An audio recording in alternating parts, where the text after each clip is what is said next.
Muito boa noite, bem-vindos ao Papo Antagonista, que hoje recebe Luiz Felipe Dávila, que é cientista político, fundador do Centro de Liderança Pública, filantropo e pré-candidato à presidência da República pelo Novo. Deixa eu dar a boa noite e as boas-vindas ao Dávila. Bem-vindo ao Papo Antagonista. Muito obrigado, Cláudio. Boa noite a você e a todos vocês que nos acompanham aqui nesse Papo do Antagonista. Muito bem. Nós nos encontramos em São Paulo há alguns meses, quando o cenário eleitoral, pré-eleitoral, era absolutamente diferente, né? Você tinha o Moro ainda como candidato, enfim, de lá para cá muita coisa aconteceu. Eu tenho feito aqui com todos que se dispõem naturalmente a vir ao nosso programa e deixo o microfone aberto para você. Primeiro, se colocar, se apresentar aos espectadores que não o conhecem. Bom, Cláudio, eu sou, como você disse, eu sou formado em Ciências Políticas, tenho uma longa trajetória aí, não só como cientista político, com 10 livros publicados, também no jornalismo político, né? Sempre fui editorialista do jornal Estado de São Paulo, fazia comentário político em televisão e rádio durante um bom tempo, depois criei uma editora, a Editora Dávila, que publicou uma revista de política chamada República e uma de arte e cultura que era Bravo. Aí eu vendi a Bravo para a Editora Abril, me tornei diretor superintendente na Editora Abril, depois fui fazer um mestrado em administração pública na Universidade de Harvard, nos Estados Unidos, e ao voltar eu criei o Centro de Liderança Pública, o CLP, uma instituição focada na formação de lideranças públicas. Formamos mais de 9 mil líderes públicos, e depois trabalhamos também com a história de implementar políticas públicas nos estados e municípios, sempre políticas públicas baseadas em dado e evidência. E você, Cláudio, como um conhecedor da política brasileira, sabe que essa é uma das coisas que mais falta hoje no Brasil, ter políticas públicas baseadas em dado e evidência. E foi exatamente essa maneira de tratar a política pública e treinar líderes públicos que nós vimos grande progresso em boas políticas públicas nos estados e municípios, né? Então, se você quiser ter bons exemplos do Brasil que dá certo, você vai encontrar nos estados e municípios. E por essa trajetória, depois de 14 anos no CLP, ajudando a implementar políticas públicas pelo Brasil inteiro, eu aceitei o convite do Partido Novo para me tornar candidato a presidente da República. E na presidência da República eu vou fazer o que eu venho fazendo ao longo da minha vida, que é defender a liberdade individual, a economia de mercado, a nossa abertura econômica, desburocratização do Estado brasileiro, tirar esse Estado pesado das costas das pessoas que empreendem, geram emprego, renda e querem trabalhar, e esse combate à corrupção, que é outra doença que vem contaminando o bom funcionamento das instituições democráticas. Bem, saudosa Bravo, gostava muito. Que bom saber que você era um leitor da Bravo. Era uma revista dedicada às artes, uma revista com conteúdo muito qualificado, que de fato faz falta hoje no nosso mercado editorial.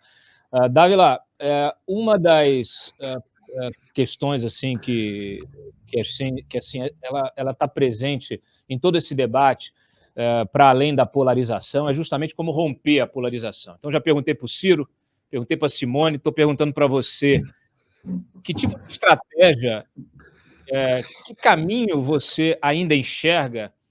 Já estamos em julho praticamente aqui, então em agosto já temos o início formal da campanha, aí é setembro e outubro, já a fatura estará liquidada. É pouco tempo. De que maneira você pretende romper com essa polarização, ganhar projeção, ganhar espaço nas pesquisas, tentar expor as suas ideias e convencer o eleitor de que ele precisa escapar dessa armadilha de Lula e Bolsonaro? Ele precisa escapar porque o Brasil precisa se livrar dessa armadilha Lula-Bolsonaro, porque senão nós estamos perdidos. Eu digo que a democracia está em risco, a economia está em risco e a crise social também. Então nós temos para livrar o Brasil desses problemas, precisamos romper com a polarização. A primeira coisa importante, Cláudio, é que quem vai decidir qual é o futuro do Brasil não são as pesquisas, é o eleitor, é a escolha do eleitor. O eleitor tem o poder de colocar no segundo turno quem ele quiser, não é Lula e Bolsonaro.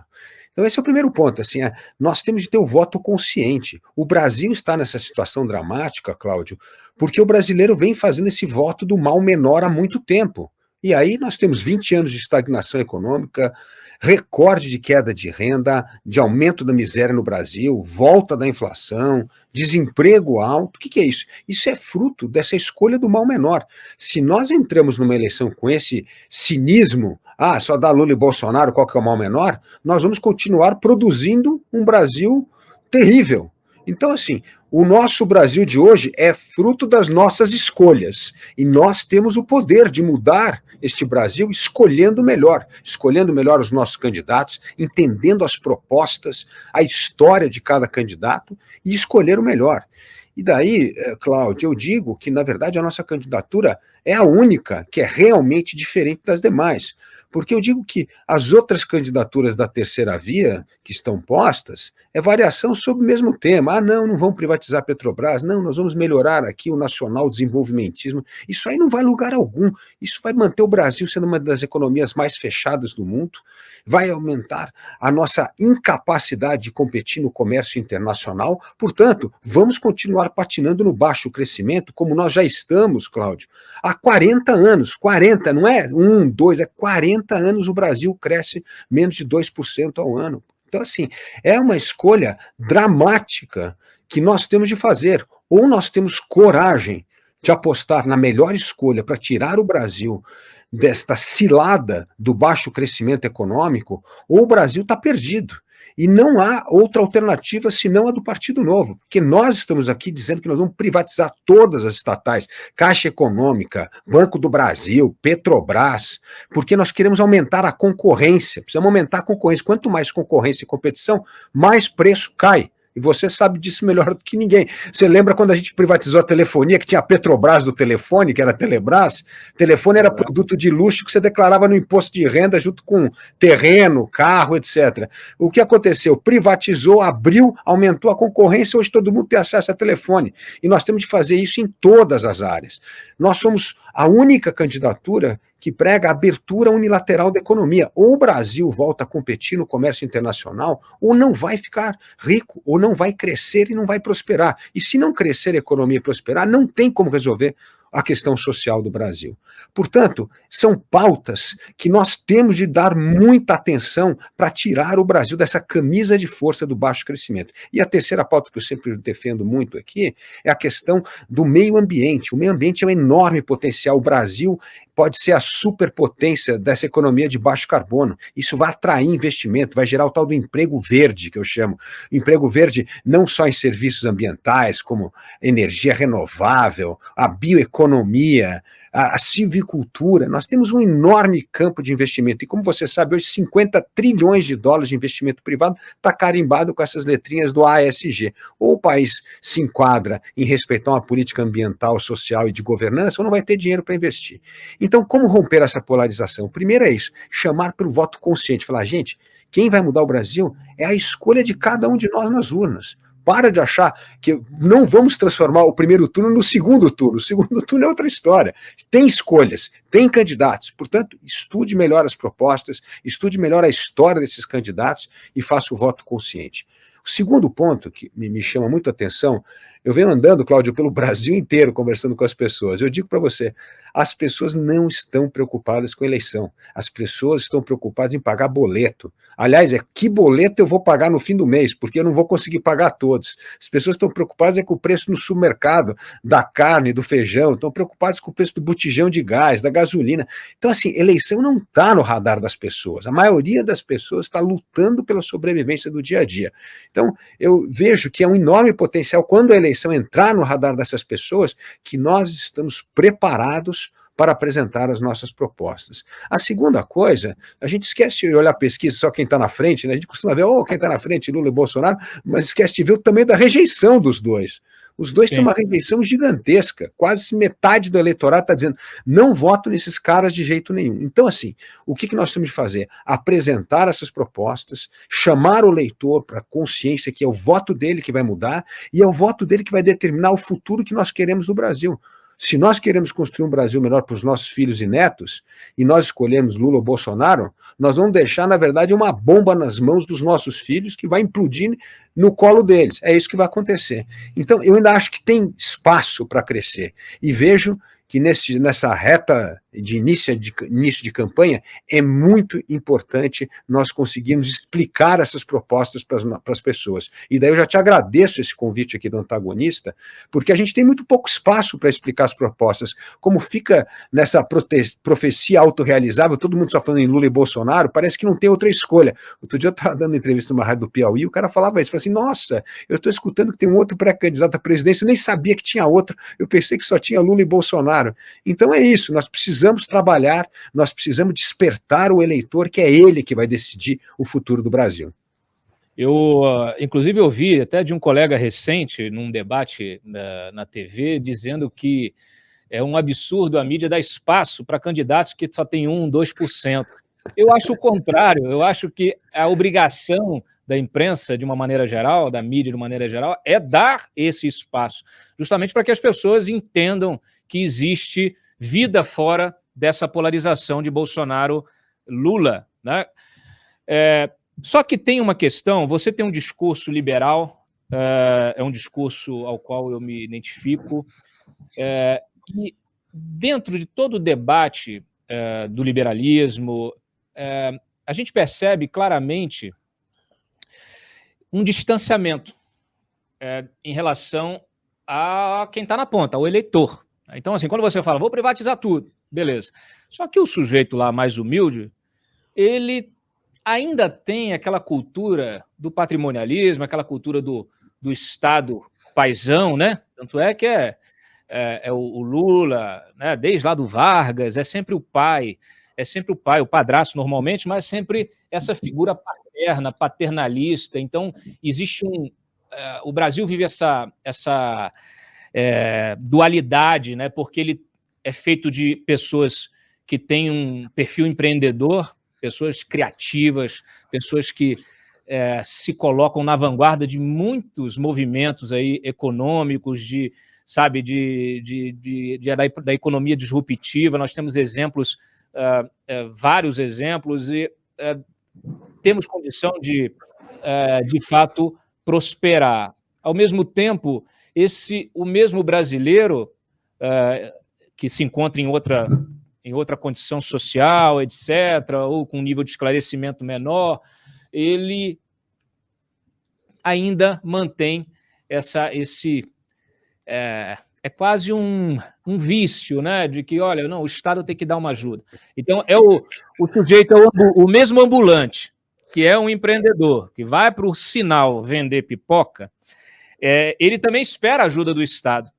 Então, como tornar... E o discurso do Estado paterno, né, de vou ajudar, é o discurso do Lula, é o discurso do Bolsonaro hoje, vou dar auxílio, vou aumentar daqui, vou aumentar dali, vou te ajudar, vou te ajudar, vou te ajudar. E esse discurso é um discurso sedutor, como é o discurso sedutor da esquerda, né? Romantizado, antissistema, e na verdade o que a gente tem é puro sistema. Você, como alguém que estuda isso há muito tempo, conseguiu achar um caminho para tornar esse discurso liberal mais tangível para esse eleitorado? Olha, Cláudio, eu acho que a conversa sempre começa fazendo a pergunta, a sua vida melhorou ou piorou nos últimos 10 anos? E a maioria das pessoas fala, minha vida piorou. Eu falei, como é que você acha? Você é masoquista? Você vai votar em governos que pioraram a tua vida? Porque o PT teve 16 anos na presidência da República. 16 anos. 16 anos aumentou a sua pobreza, ao invés de ter mais oportunidade para você empreender, para você tomar conta da sua vida, para você ser dono do seu nariz, do seu destino. Então, assim, quando você começa a mostrar para as pessoas, você fala, eu não tinha pensado nisso. Porque eu falo, o governo que tem que dar ajuda, como tem que dar mesmo, quando você tem 33 milhões de pessoas passando fome, na verdade é um governo que fracassou. Aliás, quanto mais ajudas tem que dar por causa de 33 milhões de brasileiros na miséria, significa que o seu governo foi um total fracasso. Você não pode dizer que isso é sucesso. Sucesso é uma economia crescendo 5%, 6%. As pessoas tendo problema de requalificação, recolocação profissional, porque todo mundo quer empregar, está cada um pagando um salário mais alto, está te oferecendo cada vez oferta melhor. Isso seria uma política de sucesso, tá certo? Então, quando você começa a explicar para as pessoas, decodificar um pouco esse mito, e que a vida delas piorou e vai continuar a piorar se a gente continuar insistindo nesse modelo errado, elas param para começar a falar, bom, mas então o que a gente tem que fazer? Bom, o que a gente tem que fazer é isso. Nós temos de empreender, nós temos de criar emprego, e para isso a economia precisa crescer, e a economia não vai crescer enquanto a gente tiver o que a gente chama de reserva de mercado. Aí eu dou um exemplo, você quer reserva de mercado? O seu celular custar 2 vezes mais caro do que você comprasse um celular nos Estados Unidos. Por quê? Porque isso é reserva de mercado, faz com que o produto fique mais caro para o consumidor, faz com que você pague muito mais caro por qualquer bem e serviço, e além de tudo, não é um produto de qualidade. Porque você vai lá fora, você compra um produto muito melhor do que aqui. Então você começa a explicar para as pessoas como que essas coisas afetam a vida dela no dia a dia. Você começa a explicar para as pessoas, eu falei, gente, olha aqui, você paga a conta de luz elétrica no Brasil hoje, 40% é imposto. Em qualquer outro país, no máximo que você paga é 15%. Então, as pessoas começam a ver que é aquela história, elas trabalham de janeiro a maio para pagar imposto, e aí elas trabalham de maio a dezembro para contratar algum tipo de serviço privado para melhorar um pouco a vida dela. Então tem que pagar a escola do filho, tem que ter algum mini planinho de saúde, e quando ela vai ver no fim do ano não sobrou nada, ela trabalhou a vida inteira ou para ter um mínimo de serviço privado de qualidade, e o resto para pagar imposto para sustentar essa máquina pública ineficiente, cara, em que juiz ganha 100 mil reais, em que tem penduricalhos, privilégios, é isso aí. Então é isso que você está fazendo, você está trabalhando para sustentar privilégios, tanto do setor público quanto do setor privado.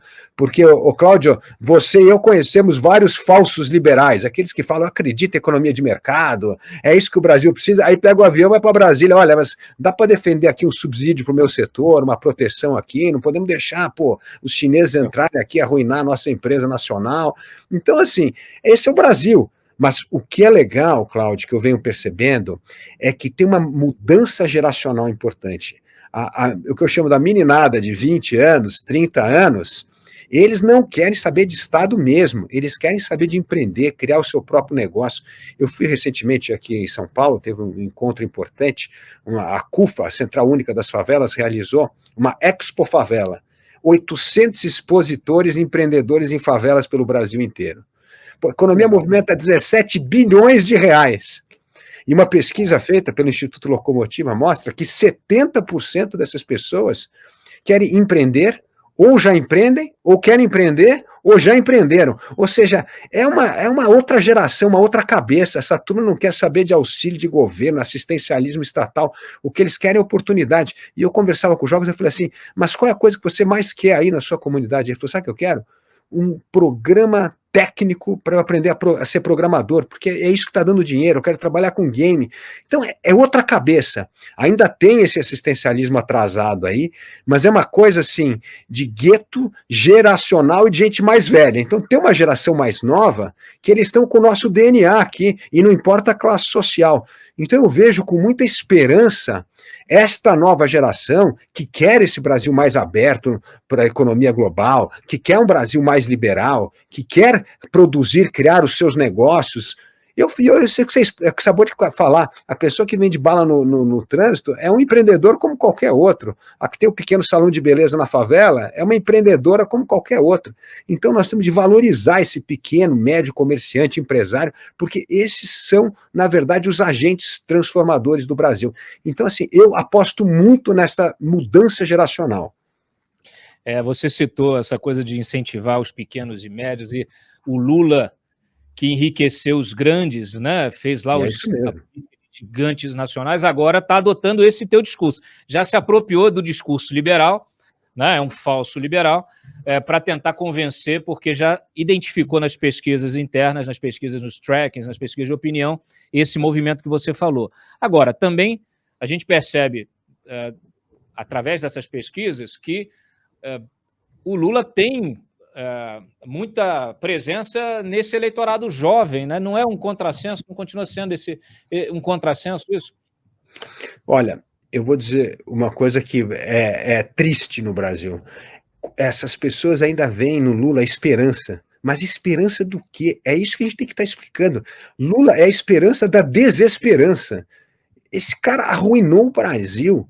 criou o maior escândalo de corrupção do país, aparelhou as instituições políticas desde o primeiro dia de governo, enquanto estava todo mundo ali comemorando aqueles meses iniciais de Palocci, olha, o Lula é um cara de mercado, ele já estava corrompendo as instituições políticas, como mostrou muito claramente o Mensalão. Então, assim, é um cara que ele vai corromper as instituições como ele sempre fez, ele não sabe outro jeito de fazer política. E é o que você falou, ele ficou olhando a pesquisa, agora falar bem de pequena empresa dá certo, mas não é por convicção. Aí quando tem que enfrentar as brigas com o corporativismo público e privado, ele arrega, muda de direção e fala, não, agora calma aí, gente, não dá para brigar com os grandes. Então, assim, é essa falsidade que o Brasil precisa se livrar. E nós temos de livrar com o voto consciente. Portanto, o que eu venho dizendo para as pessoas, assim, olhem a história dos candidatos. Se um partido que teve 16 anos no poder só criou um Brasil menos competitivo, contribuiu para o aumento da miséria, contribuiu para quebrar os empreendedorismo no Brasil, porque era só campeão nacional, como você falou. Você acha que esse cara vai colocar o Brasil no caminho do crescimento, apoiar a economia de mercado, abrir as fronteiras do Brasil para o comércio internacional? É óbvio que não vai fazer. Então, nós temos aqui uma missão importante, Cláudia, é livrar as pessoas do auto-engano, porque se você ficar com esse auto-engano, nós vamos só produzir um país cada vez pior, pior para nós e pior para os nossos filhos e netos. É curioso, né? Porque a gente vê a campanha do Lula falando do Bolsocaro, né? Então a carne está mais cara por causa do Bolsonaro. A carne está mais cara por causa do Bolsonaro, por causa do Lula também.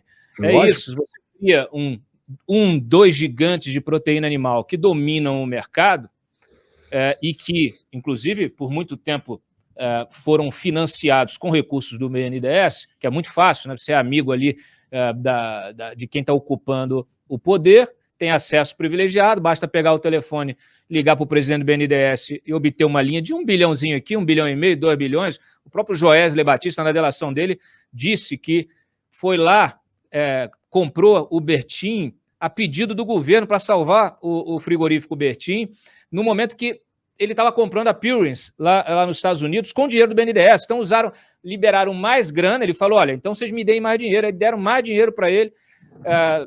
E quem intermediou e quem fez, inclusive, o estudo de mercado para isso foi o Palocci, que você citou aí. E aí ele obteve esse grande avanço no negócio dele. E é isso, quando você cria monopólios ou oligopólios, você reduz a concorrência e as pessoas hoje pagam mais pela carne, tá? Pela picanha, pelo acém, por causa do Lula também, por causa do Lula, por causa do Bolsonaro. Você tocou em 2 pontos que são fundamentais, que assim, o risco de ambos os candidatos nos levarem a um colapso econômico e também democrático.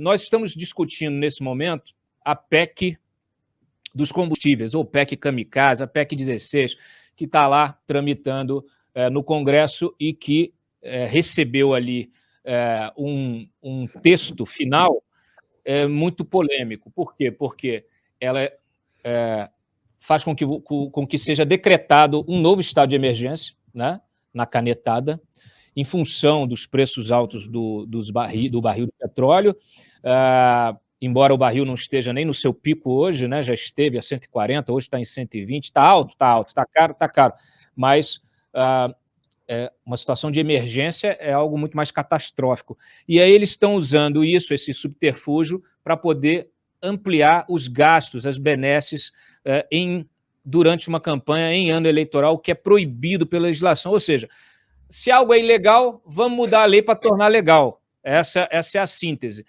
E eu escrevi até um artigo sobre isso, ressaltando que, além de um problema econômico que essa PEC vai criar, também tem ali alguns trechos do texto que abrem para você fazer qualquer tipo de interpretação, inclusive aquela justamente em relação à democracia, que é quando você fala que pode fazer o que quiser, né, com a lei. Eu tenho até o termo aqui, o termo exato é o seguinte, está aqui no artigo, nos parágrafos 3 e 4 do artigo 2º, sobre disposições constitucionais transitórias. um dos parágrafos garante a dispensa das limitações legais, inclusive quanto à necessidade de compensação, a criação, expansão ou aperfeiçoamento de ação governamental que acarrete aumento de despesa, e a renúncia de receita que possa ocorrer. E o outro parágrafo fala da não aplicação de qualquer vedação ou restrição prevista em norma de qualquer natureza. Então, está muito estranho esse negócio. Qual é a sua opinião sobre essa PEC? E aproveito e já deixo a segunda pergunta. Se você hoje fosse o presidente, qual seria a sua solução para essa crise dos combustíveis? Bom, ótimas perguntas, Cláudio. Primeiro é isso aí, você tem um problema emergencial e quer resolver com um mecanismo permanente, que é uma emenda constitucional. É um total absurdo. Uma questão emergencial, você tem que resolver com armas que você tem para o dia a dia. Você não precisa criar uma PEC, é um absurdo criar uma emenda constitucional para resolver um problema emergencial, momentâneo. Então, temos de combater essa PEC e não deixar ser aprovada de maneira alguma. Como é que nós poderíamos resolver essa questão momentânea do aumento do preço do combustível? Primeiro, nós poderíamos ter criado o que eu chamo do Fundo de Estabilização do Preço do Combustível. Com que dinheiro? Com o dinheiro do royalties do petróleo e das partilhas. Nós temos esses dois recursos somados, Cláudio, mais de 200 bilhões de dólares. Pô, isso é dinheiro suficiente para criar um fundo capaz de amortizar a alta excessiva do petróleo. Então, dá para fazer isso. Por que o governo não faz isso? Por que o governo, por exemplo, não corta subsídios? Nós temos 450 bilhões de reais em subsídio no Brasil. Não é possível que você não consegue descobrir subsídios ineficientes. Aliás, é só... Olha, aprova aí a PEC do penduricalho, já economizamos 2,5 bi. Corta aí o dinheiro do subsídio para a lei da informática, esse atraso do Brasil tecnológico, você arruma aí mais uns 2 bi. Tem dinheiro aí sobrando, porque esse governo não sabe administrar esse dinheiro, não sabe eleger prioridades, e aí sempre quer medidas extraconstitucionais como essa aí para tentar resolver um problema momentâneo. Esse governo é de uma incompetência atroz. Portanto, existem sim soluções. Acabei de dar aqui 2 exemplos. Cortar subsídios imediatamente e criar o fundo de estabilização com o dinheiro do royalties, do petróleo e da partilha. Só isso já resolveria o problema. Não precisa ficar criando esse fuzuê todo, esse contorcionismo legal para tentar resolver um problema. Então, assim, nós temos de ter juízo, cabeça, e é evidente que o Congresso Nacional não pode dar poder emergencial para uma pessoa que é certamente um mau utilizador do poder público, como já mostrou. Nós estamos em véspera de eleição.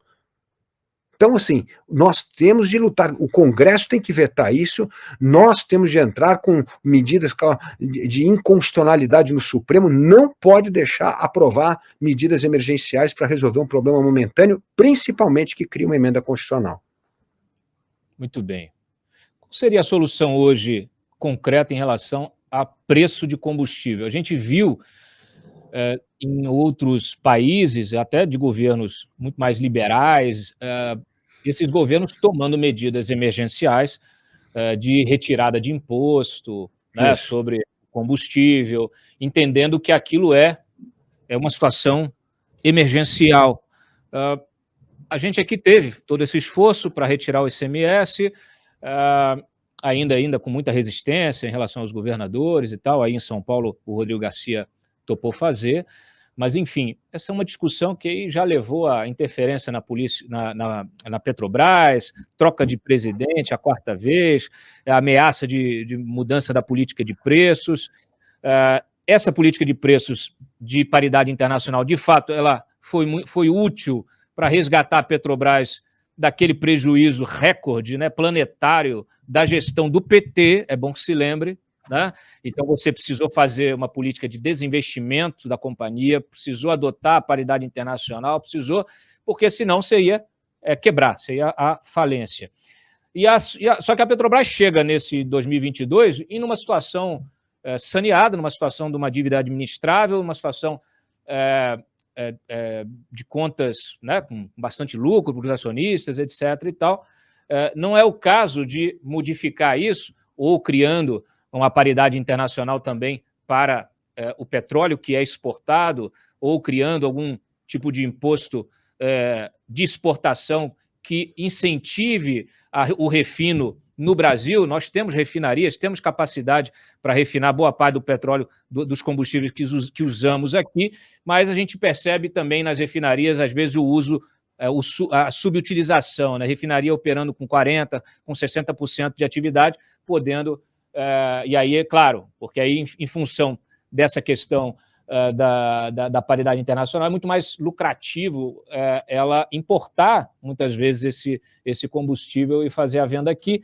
Então, é um cenário complicado, complexo, e eu queria que você pudesse detalhá-lo na sua perspectiva. Olha, Cláudio, então, a primeira coisa, como eu mencionei na resposta anterior, é isso. Eu criaria o fundo de estabilização, que é isso. Você tem lá o dinheiro do royalties do petróleo, da partilha, que pode criar esse fundo de estabilização, não mexe em Petrobras, não mexe em dinheiro do governo, mexe nessa verba específica do petróleo para poder diminuir o preço. Então, você junta esse dinheiro, você usa esse dinheiro justamente para intervir no mercado, derrubar o preço da gasolina momentaneamente, enquanto você tem uma oscilação muito grande do preço. O segundo ponto importante é o seguinte: com o aumento do barril do petróleo, aumentou a arrecadação, tá certo? Se o governo arrecadava ali sobre $95 por litro, agora está arrecadando em 120. Então tem um delta aí, tá certo? De 120 a 95. Esse delta pode ser usado para dar o que a gente chama do retorno para o consumidor. A Europa está fazendo isso, né? Portugal, Espanha, você vai encher o tanque lá num carro em Portugal e na Espanha, e você tem lá 25 centavos que o governo te restitui imediatamente ao encher o tanque, porque é esse aumento da arrecadação por causa do aumento do preço. Então, existem mecanismos muito mais simples do que mexer com regras de governança, regras de preço, porque tudo isso manda um sinal errado no mercado de muita intervenção e distorção e manipulação de preço. Então, nós temos de tentar adotar medidas que sejam menos intervencionista possível. Então, tem excedente de arrecadação, porque o preço do petróleo subiu, e isso sim pode ser usado para dar o que a gente fala desse rebate, esse cashback para o usuário, e ainda ter o dinheiro da partilha e do royalty para ser usado num fundo de estabilização. Então, essas são duas medidas que você poderia adotar no governo sem ter grandes mudanças traumáticas com políticas de preço.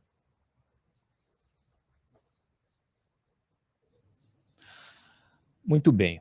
Olha só, nós temos aqui algumas perguntas que foram enviadas pelos nossos espectadores, e eu vou naturalmente selecionar algumas aqui, são várias, dezenas, mas a gente vai selecionar algumas que possam dar um panorama mais geral. Até em função da repetição, né? Muita gente perguntando, Dávila, sobre por que o Novo optou por apoiar um candidato novo, né? Tendo o Amoedo obtido uma votação, ainda que pequena, mas ele performou ali uns 5%, né, na última eleição, 4, 5%, mas hoje há um entendimento que ele teria um recall maior do que você, por exemplo. Então, muita gente questionando sobre essas disputas internas, essas brigas internas, que às vezes acabam exteriorizando uma imagem de confusão, de conflito dentro do partido. Então, por favor, esclareça essa opção que o partido fez e exatamente como que isso está posto hoje. Bom, primeiro eu digo que nós temos sempre de honrar o João Amoedo, porque o João Amoedo foi o criador do Partido Novo, ele teve um papel importantíssimo. Poucas pessoas conseguiram criar um partido que hoje já elegeu um governador de estado, um prefeito de uma cidade importante como Joinville, 8 deputados federais e ao todo aí 45 mandatários entre deputados estaduais e vereadores. Então ele merece assim todo o respeito por ter criado o Partido Novo e ter sido fundador do partido. Mas João Amoedo entrou na disputa da presidência da República e depois retirou sua candidatura. Ao retirar sua candidatura, o partido não tinha candidato. E aí o partido me convidou para ser o candidato do partido. É verdade que teve disputas internas no partido, e o trabalho que nós fizemos, não só eu, mas todo mundo do partido, nesses últimos meses, foi justamente unir o partido, porque nós sabemos que é impossível entrar numa eleição com o partido desunido. E essa união hoje, Cláudio, ela está cristalizada. Nós vamos ter chapas completas aí em quase todos os grandes colégios eleitorais brasileiros. Estamos muito animados e com o objetivo de dobrar a nossa bancada no Congresso Federal. Estamos animados com a reeleição do nosso governador Zema.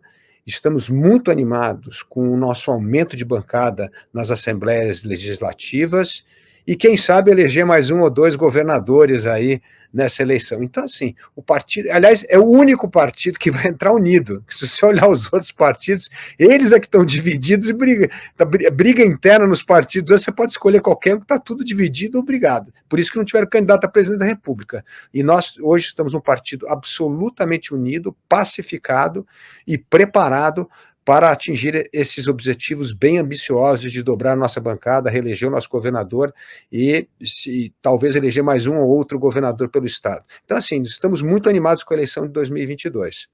O Amoedo vai estar na campanha? Vai apoiar a tua campanha? Como é que vai ser? Ou não? Ele preferiu ficar isolado?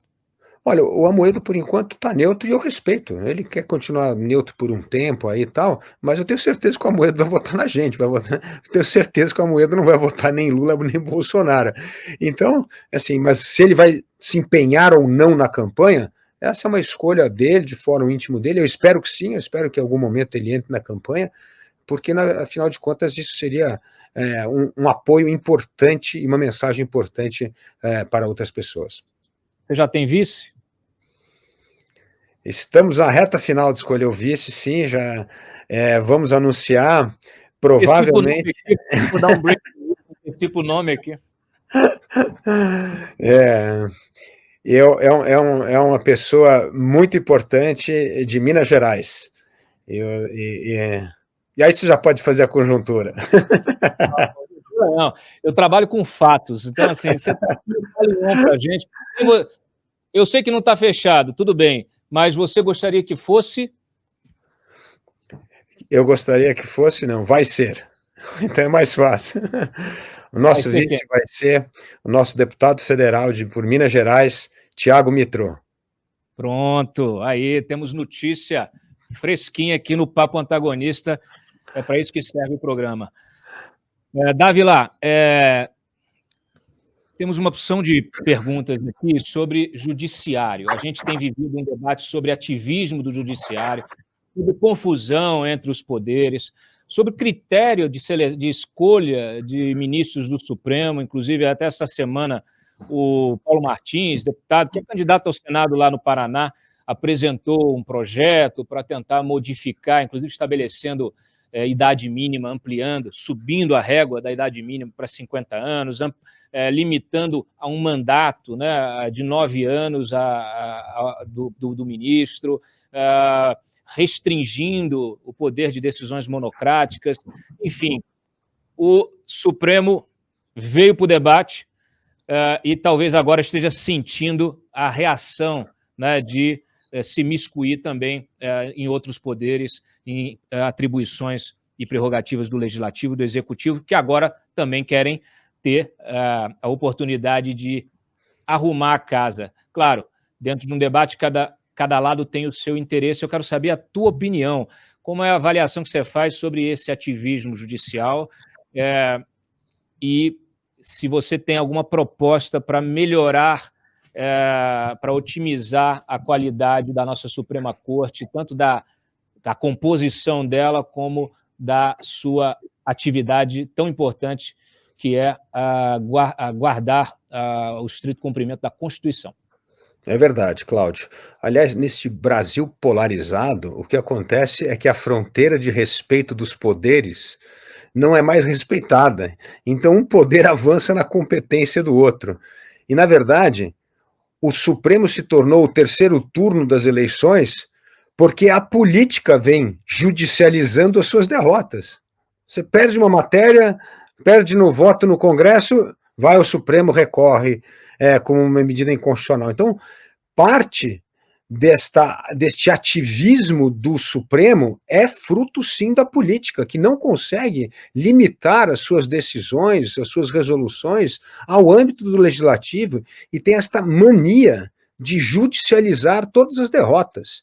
Então, eu acho que talvez uma mudança importante é sim certa limitação das ADINs, né? Porque essas ações diretas de inconstitucionalidade foram banalizadas. É inacreditável o número que nós temos. E aí, evidentemente, o Supremo se manifesta em assuntos que não deveria se manifestar. Eu vou dar aqui um exemplo. A questão da cláusula de barreira. Esse é um assunto estritamente do Legislativo. O Supremo não tinha que se manifestar nisso. Aliás, o que o Supremo deveria ter feito é falado: este é um assunto para ser tratado unicamente no âmbito do Legislativo. E eu não vou opinar sobre isso. Não, mas o Supremo foi, opinou, mexeu na regra, alterou uma regra do Legislativo. É um total absurdo essas coisas. Então, nós precisamos, primeiro, pacificar o país, restabelecer esse respeito dos limites constitucionais. Então, essa é a primeira coisa. Segunda coisa, é preciso, sim, fazer algumas reformas. Por exemplo, eu sou a favor de acabar com as decisões monocráticas. Isso é um absurdo. O Supremo Tribunal Federal é um colegiado que, como você bem disse, é guardião da Constituição. Ele tem que falar nos atos. Não é falar em entrevista, não é decisão monocrática, não é nada disso. Então, isso está errado. Isso não é o papel do Supremo. O papel do Supremo é se manifestar como um colegiado, certo? Não há dúvida que uma decisão monocrática como a que o Fachin tomou de soltar o Lula é uma aberração. É um desrespeito ao poder judiciário, inclusive. Porque, afinal de contas, Lula foi condenado em primeira instância, foi condenado em segunda instância por um colegiado de juízes. Então, ao fazer isso, é uma desmoralização do processo. E isso enfraquece o Estado de Direito. Isso cria a insegurança jurídica no Brasil. E criar insegurança jurídica no Brasil é uma das coisas que mais compromete a retomada do investimento privado. Como é que você faz agora, encampa a linha amarela lá no Rio de Janeiro? Tem um contrato de 20 anos. Como é que você agora, o Ratinho Júnior derrubou todos os pedágios lá, abriu o pedágio, como é que faz isso? Não é assim que se faz. Então, esta insegurança jurídica aumentou demais com esse, como eu digo, com essa politização do Supremo. Não pode, isso tem que acontecer. Então, assim, nós temos que fazer mudanças importantes. Agora, precisa tomar cuidado com esses casuísmos, porque assim, mudar a idade vai melhorar o Supremo? Não tem nenhuma correlação entre uma coisa e outra. Nenhum país do mundo tem uma correlação. Tem estudo mostrando que pessoas que têm mais de 60 anos são mais sábias do que têm 40, 50. Não tem. Então, assim, a gente tem que tomar cuidado para não começar a criar outras deformidades. Vamos olhar para as outras Suprema Cortes, na Alemanha, nos Estados Unidos, em outros países, na França. Não tem nada disso. Então, assim, a gente precisa ter calma. Não é no afobamento, no assodamento da crise que você começa a propor um monte de mudança. Agora, se nós cumprirmos o que está na Constituição, o Senado aprovar com rigor as pessoas que vão para o Supremo, entender a sua história, fazer uma sabatina de verdade. Aliás, o Senado deveria pegar um pouco como é que é a sabatina nos Estados Unidos, de juiz da Suprema Corte, o calor que os senadores dão em todo mundo que é sabatinado, não tem moleza, não. Então, assim, precisa cada um cumprir o seu papel. A hora que o Senado tem que ser duro, rigoroso, é justamente na sabatina, é na avaliação. É colocar esses futuros candidatos ao Supremo na parede e questionar, pressionar para ver como ele reage a temas importantes. Isso não é feito. Então, assim, nós temos de usar os mecanismos existentes. Agora, é fundamental também, por exemplo, eu sou a favor, como várias pessoas que nós conhecemos também são a favor, de termos... eu defendo a segunda instância. A segunda instância começa a cumprir pena. Ah, mas no Brasil não pode aprovar a segunda instância, porque se você cai na vara errada, ou você vai ser solto ou você vai ser condenado. Bom, então vamos resolver o problema da justiça. Mas não dizer que não vai aprovar a segunda instância porque a justiça não funciona. Tem que melhorar a justiça. Então vamos fazer com que a segunda instância tenha critérios para que o seu destino não seja decidido se você cair na vara errada ou na turma errada. Não, isso não existe. Tá certo? Então a gente não pode trair princípios importantes, né? Fim de fórum privilegiado, outra mudança que a gente tem que fazer. Isso é um absurdo total. Como é que tem uma corte? Isso aqui parece a monarquia francesa antes da Revolução. Não, a gente julga os nobres diferente dos comuns. O que é isso? Isso não existe, gente. Não. Você já respondeu uma outra pergunta que tinha aqui, que era justamente sobre prisão em segunda instância e foro privilegiado, que tem tudo a ver com o debate sobre o Supremo, né? A Suprema Corte, ela não pode ser quarta instância judicial, ela não pode julgar esses senadores que vão sabatinar os ministros, né? Então ela não pode corrupção desses senadores, porque isso cria uma relação promíscua de interesses e, sem que isso acabe, né, você não consegue, pode criar o critério que for, né, para a escolha de ministros. É preciso restringir a atividade do Supremo. Deixa eu te perguntar uma outra coisa. E, Cláudio, só eu quero fazer um adendo, que é o seguinte, não é só o Supremo não, hein? Porque se você olhar hoje, você pergunta para um prefeito, qual é o seu maior problema? Ele fala, não é oposição, não é o Ministério Público, porque eu ganho eleição, o Ministério Público é governar, pô, vem aqui, entendeu? Existe um avanço de competência entre uma coisa e outra que está tornando o Brasil ingovernável. Tribunal de Contas é um órgão consultivo, não, agora o Tribunal de Contas decide, não é assim. E, aliás, decide o Tribunal de Contas e é ocupado por políticos. Então, é uma distorção completa do papel. Então, assim, o que eu acho que é importante nesse processo que eu falo de pacificação do país é colocar de novo cada um na sua caixinha, sabe? Assim, Tribunal de Contas, você vai ser um órgão consultivo importante aqui. Ministério Público, você vai fazer a tua função. Supremo, você vai fazer a sua. Vamos primeiro determinar as fronteiras das coisas, porque se a gente começar a aprovar um monte de projeto fazendo remendo, nós vamos acabar deturpando ainda mais o funcionamento das instituições. Eu sempre destaco que, para você promover essas mudanças reais, o eleitor precisa estar muito atento na eleição proporcional, precisa eleger bons deputados, né? Então, assim, porque o presidente da República ele não é um salvador, né? Ele não tem poderes supremos. Na verdade, hoje o ministro supremo manda até mais do que o presidente da República. Então, a gente precisa trazer esse debate, deslocar o debate sobre presidência para o debate sobre o legislativo. E uma outra coisa, né, Dávila, que eu te pergunto aqui, porque você falou lá no iníciozinho da nossa conversa sobre município, a importância ali, acabou de citar novamente questão de prefeito e tal. Então, é interessante a tua percepção sobre o papel do prefeito, o papel da prefeitura. E aí eu te coloco a questão, né? A gente não precisa urgente, tem muita gente que fala assim, urgente a reforma tributária, é urgente a reforma administrativa, é urgente. A federação, ela não existe, né? Então, assim, qual é a prioridade sua em relação, qual é a sua opinião em relação a essa necessidade de centralizar, empoderar os municípios, empoderar os estados, esvaziar esse hiperpoder da União, que faz com que os prefeitos venham aqui todo ano, 2, 3 vezes no ano, passar chapeuzinho aqui para o Pires para poder ter recurso e bater na porta do deputado e acabar na mão de um intermediário, de um pastor, seja lá o que for, de um lobista, para conseguir aprovar um projeto, né, junto a um ministério para conseguir a emenda. Está tudo errado nesse país. Assim, qual é a tua prioridade? Qual é assim, a prioridade assim, de pauta legislativa que você poderia oferecer logo de cara, e qual a tua opinião sobre esse problema, especialmente da federação, da nossa federação?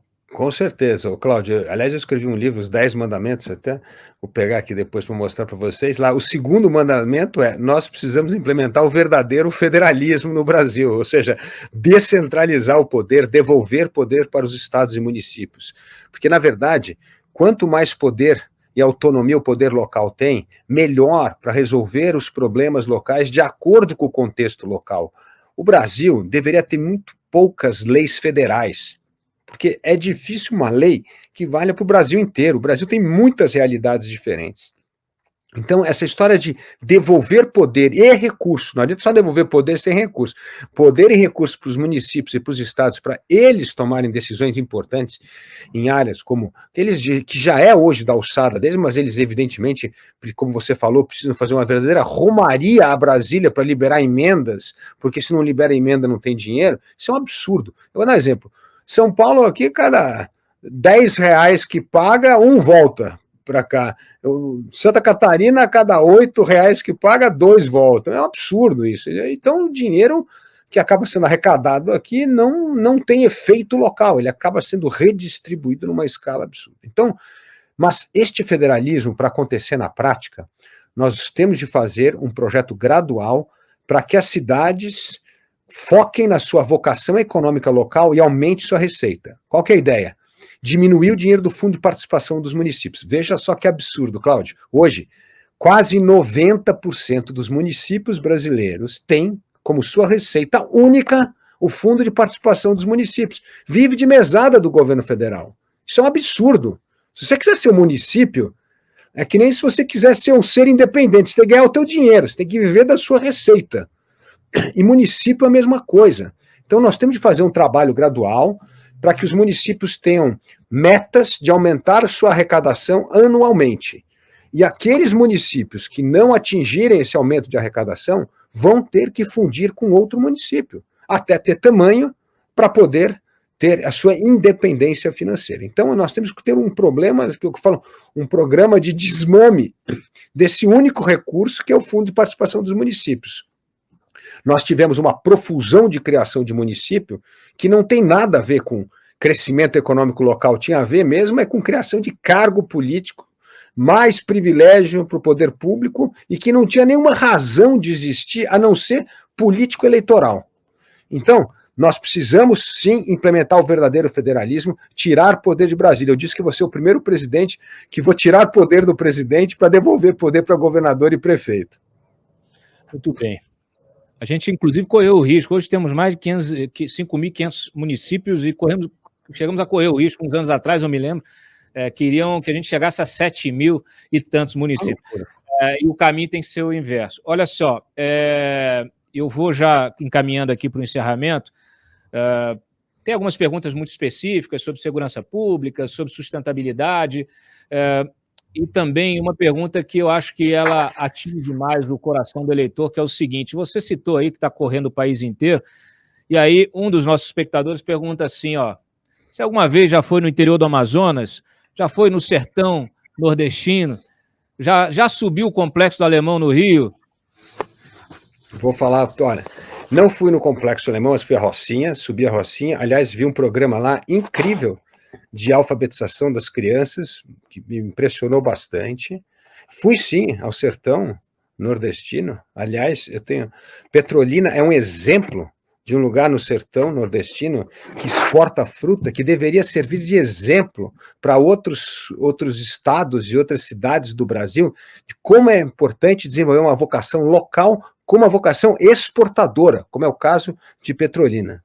Estive recentemente, sim, na Amazônia, e também ali vi que espetáculo a consciência das pessoas da preservação da floresta. Impressionante como eles entendem que isso hoje é fonte de riqueza. Aliás, as populações locais lá estão muito mais avançadas do que os ambientalistas, tanto do Lula como do Bolsonaro. Eles entendem a importância daquilo da floresta como um grande fator gerador de oportunidade, renda local e principalmente de um potencial extraordinário de explorar essa economia verde. Então, essas viagens que eu venho fazendo pelo Brasil, eu vejo o Brasil que dá certo.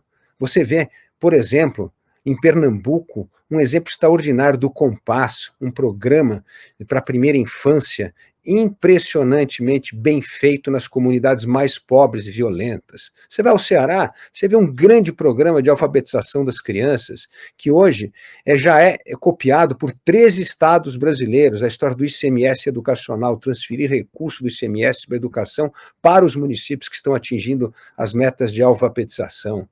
Então, você vê esse Brasil pujante, que dá certo em vários lugares, o oeste da Bahia, você vai ali à região de Luiz Eduardo Magalhães, por exemplo, Barreiras, você vai ver uma agricultura pujante, um dos maiores centros ali de produção de soja e algodão do Brasil.